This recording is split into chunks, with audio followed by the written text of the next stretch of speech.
എല്ലാവർക്കും സെമീനാസ് കുക്കറിയിലേക്ക് സ്വാഗതം. ഇന്നത്തെ റെസിപ്പി വളരെ എളുപ്പത്തിൽ ചെയ്യാൻ പറ്റുന്ന നല്ല ടേസ്റ്റി ആയിട്ടുള്ള ഒരു തേങ്ങാപ്പാൽ ഒഴിച്ച ഒരു മീൻകറിയുടെ റെസിപ്പിയാണ് ചെയ്യുന്നത്. നമുക്ക് ഹോട്ടലിലൊക്കെ കിട്ടുന്ന അതേ രീതിയിലുള്ള മീൻകറിയുടെ രുചിയാണ് ഇതിനും. അപ്പോൾ നമുക്ക് പൊറോട്ട, ചപ്പാത്തി, അപ്പം, ചോറ്, അതുപോലെ ഗീ റൈസ് എന്തിൻ്റെയും കൂടെ കഴിക്കാൻ പറ്റുന്ന നല്ലൊരു കറിയാണിത്. അപ്പോൾ നമുക്കിത് എങ്ങനെ ഉണ്ടാക്കാമെന്ന് നോക്കാം.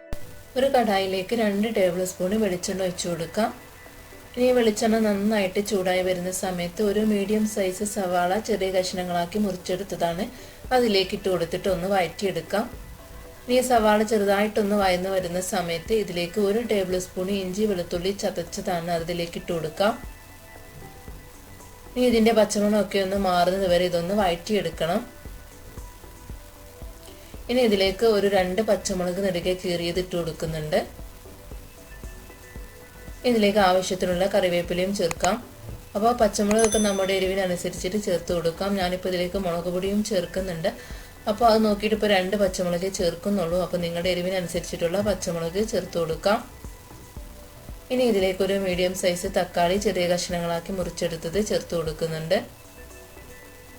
ഇനി തക്കാളി ഒന്ന് സോഫ്റ്റായി വരുന്നത് വരെ ഇതൊന്ന് വഴറ്റിയെടുക്കണം. ഈ തക്കാളിയും സവാളയൊക്കെ നന്നായിട്ട് വഴന്ന് വരുന്ന രീതിയിൽ നമുക്കിതൊന്ന് വഴറ്റിയെടുക്കാം. അപ്പോൾ ഇതെല്ലാം നന്നായിട്ട് വഴന്ന് വന്നിട്ടുണ്ട്. ഇനി ഇതിലേക്ക് ആവശ്യത്തിനുള്ള പൊടികളൊക്കെ ചേർത്ത് കൊടുക്കാം. ഒരു 1/2 ടീസ്പൂൺ മഞ്ഞൾപ്പൊടി ചേർക്കുന്നുണ്ട്. 1 ടേബിൾ സ്പൂൺ മുളക് പൊടി ചേർക്കാം. 1 ടേബിൾ സ്പൂൺ മല്ലിപ്പൊടി ചേർക്കുന്നുണ്ട്. ഇനി ഇതിലേക്ക് ആവശ്യത്തിനുള്ള ഉപ്പും ചേർത്ത് കൊടുക്കാം. ഇനി ഇതെല്ലാം നന്നായിട്ടൊന്ന് വഴറ്റിയെടുക്കണം. ഈ മസാലകളുടെ പച്ചമണമൊക്കെ ഒന്ന് മാറുന്നത് വരെ ഇതൊന്ന് വഴറ്റിയെടുക്കാം. ഇനി ഇതിലേക്ക് പുളി പിഴിഞ്ഞ വെള്ളമാണ് ഒഴിച്ചു കൊടുക്കേണ്ടത്. അപ്പോൾ അതിനായിട്ട് ഒരു നെല്ലിക്ക വലുപ്പത്തിലുള്ള പുളി ഒരു 1/2 കപ്പ് വെള്ളത്തിൽ ഒന്ന് കുതിർത്ത് വെച്ചിട്ടുണ്ട്. ഇത് നന്നായിട്ട് പിഴിഞ്ഞ് ഇതിൻ്റെ വെള്ളം എടുക്കണം. ഇനിയിപ്പോൾ മസാലയൊക്കെ നന്നായിട്ട് വഴന്ന് അതിലെ എണ്ണയൊക്കെ തെളിഞ്ഞു വന്നിട്ടുണ്ട്. ഈ സമയത്ത് നമുക്കിതിലേക്ക് പുളി പിഴിഞ്ഞ വെള്ളം ഒഴിച്ചു കൊടുക്കാം. അപ്പം ഞാനിതിലേക്ക് വേറെ വെള്ളം ഒന്നും ചേർക്കുന്നില്ല. അപ്പോൾ കുറഞ്ഞ ക്വാണ്ടിറ്റിയെ ചെയ്യുന്നുള്ളൂ. അപ്പോൾ ഈ വെള്ളം കറക്റ്റാണ്. അപ്പോൾ നിങ്ങൾ എടുക്കുന്ന ക്വാണ്ടിറ്റിക്ക് അനുസരിച്ചിട്ടുള്ള വെള്ളം ചേർത്ത് കൊടുക്കാം. ഇനി അത് നന്നായിട്ട് തിളപ്പിച്ചെടുക്കണം. നന്നായിട്ട് തിളച്ച് എണ്ണയൊക്കെ മുകളിലോട്ട് തെളിഞ്ഞു വന്നിട്ടുണ്ട്. ഈ സമയത്ത് ഇതിലേക്ക് മീൻ കഷ്ണങ്ങൾ ചേർത്ത് കൊടുക്കാം. ഞാനിപ്പോൾ ഇവിടെ ആവോലി മീനാണ് എടുത്തിട്ടുള്ളത്.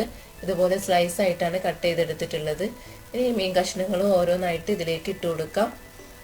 അപ്പോൾ ഏത് ടൈപ്പ് മീൻ വെച്ചിട്ടും ഇതേ രീതിയിൽ കറി ഉണ്ടാക്കാം. ഇനി ഈ മീനിൻ്റെ മുകളിലേക്ക് ഈ മസാലയൊക്കെ ഒന്ന് ആക്കി കൊടുക്കാം. ഇനി ഇത് അടച്ചു വെച്ചിട്ട് 5 മിനിറ്റ് ഒരു മീഡിയം ഫ്ലെയിമിലിട്ടിട്ട് ഇതൊന്ന് കുക്ക് ചെയ്തെടുക്കാം. ഞാനിപ്പോൾ ഇത് സ്ലൈസായിട്ട് കട്ട് ചെയ്തുകൊണ്ട് തന്നെ ഇത് പെട്ടെന്ന് തന്നെ കുക്കായി കിട്ടും. ഇപ്പോൾ 5 മിനിറ്റ് കഴിഞ്ഞിട്ടുണ്ട്. നമുക്കിതൊന്ന് തുറന്ന് നോക്കാം. അപ്പം നന്നായിട്ട് തിളച്ച് വന്നിട്ടുണ്ട്. മീനൊക്കെ നന്നായിട്ട് വെന്തിട്ടുണ്ട്. ഇനി ഇത് സ്പാച്ചിൽ ഉപയോഗിച്ചിട്ടൊന്നും മിക്സ് ചെയ്യരുത്. ഇതുപോലെ ഒന്ന് ചുറ്റി കൊടുത്താൽ മാത്രം മതി. അല്ലെങ്കിൽ മീനൊക്കെ പൊടിഞ്ഞു പോകാൻ സാധ്യതയുണ്ട്. ഇനിയിപ്പോൾ വേണമെന്നുണ്ടെങ്കിൽ ഒരു സ്പൂൺ ഉപയോഗിച്ചിട്ട് മെല്ലെ മീനൊക്കെ ഒന്ന് മറിച്ചിട്ട് കൊടുക്കാം. ഞാനിപ്പോൾ സ്പൂൺ ഉപയോഗിച്ചിട്ട് മെല്ലെ ഇതൊന്ന് മറിച്ചിട്ട് കൊടുക്കുന്നുണ്ട്. അപ്പോൾ ഇങ്ങനെ മറിച്ചിട്ട് കൊടുക്കുന്ന സമയത്ത് ഇത് പൊട്ടാതെ സൂക്ഷിക്കണം. അപ്പോൾ മീനൊക്കെ നന്നായിട്ട് വെന്തിട്ടുണ്ട്. കറിയൊക്കെ നന്നായിട്ട് കുറുകി വന്നിട്ടുണ്ട്. നമുക്കിതിലേക്ക് ചേർക്കാനുള്ളത് തേങ്ങാപ്പാലാണ്. അപ്പോൾ നല്ല കട്ടിയുള്ള ഒരു 1/2 കപ്പ് തേങ്ങാപ്പാൽ ഇതിലേക്ക് ഒഴിച്ചു കൊടുക്കാം. ഈ തേങ്ങാപ്പാൽ ഒഴിച്ചു കൊടുത്തതിന് ശേഷം തിളപ്പിച്ചെടുക്കരുത്. ചെറുതായിട്ടൊന്ന് ചൂടാക്കിയെടുത്താൽ മാത്രം മതി. ഇതുപോലെ ഒന്ന് ചുറ്റി കൊടുക്കുന്നുണ്ട്. ഇനി ഇതിലേക്ക് ഇപ്പോൾ ആവശ്യത്തിന് വേണമെങ്കിൽ കുറച്ച് ഉപ്പ് ചേർക്കാം. അപ്പോൾ നോക്കിയിട്ട് തേങ്ങാപ്പാൽ ഒഴിച്ചു കൊടുത്തതിന് ശേഷം കുറച്ച് ഉപ്പിൻ്റെ കുറവുണ്ടാകും. അപ്പോൾ അത് നോക്കിയിട്ട് ഉപ്പ് ചേർത്ത് കൊടുക്കാം. എന്നിട്ട് ഇതുപോലെ ഒന്ന് മിക്സ് ചെയ്ത് കൊടുക്കാം.